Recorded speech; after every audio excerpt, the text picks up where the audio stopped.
Hello guys, so this is how it feels to own a bakery shop. So I have this small bakery. So every morning ay check ko lang din yung mga orders, tas bine-verify ko lang din yung mga ginawa namin ay tugma dun sa mga orders. So right now I'm just counting and then making sure na complete and walang naiwan based sa mga orders. And then I would write them down para meron din inventory, ilan ba naluto, ilan supposed to be ilutuin at ilan ba dapat ang lulutuin, mga ganyan.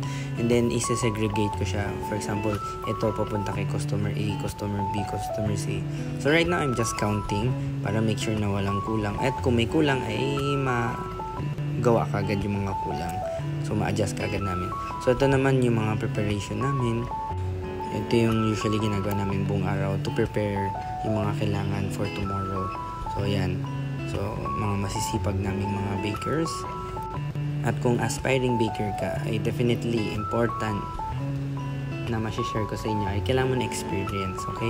Hindi enough yung school lang. So you have experience dapat. So hindi siya pwedeng 6 months lang, 12 months lang. Kailangan sunod-sunod mo siyang ginagawa.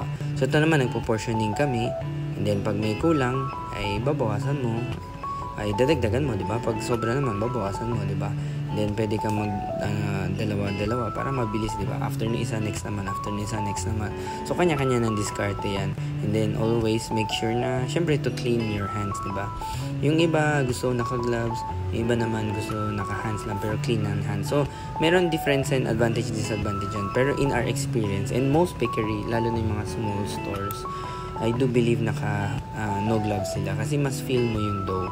Ito naman yung isa sa mga bestseller namin, yung chocolate ganache namin. So ganyan, pinaprepare lang namin yung mga feelings sila. So hindi lang chocolate ang meron kami, like meron kami strawberry, mango, peach mango. We also have lemon lime cream cheese. So yan.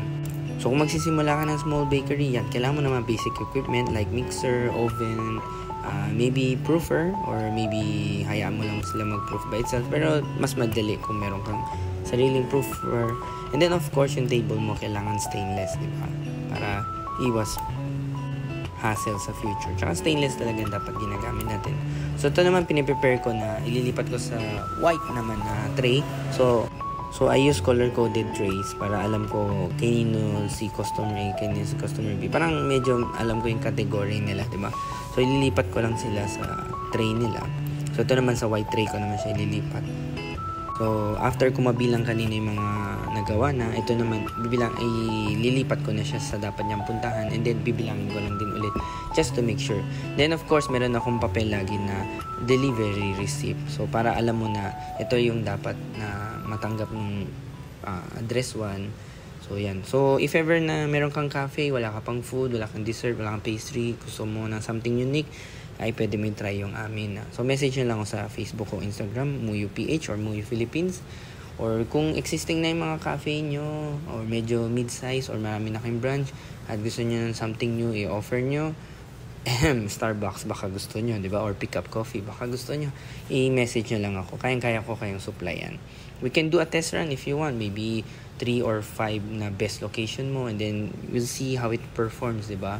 Yung mga daily sales niya, weekly sales niya, monthly reports niya, and then we can do, for example, 3 to 6 months test run. So sa mga naghahanap pa dyan ng mabibenta nilang pastry or mga breads, ayan, no? So i-message nyo lang ako.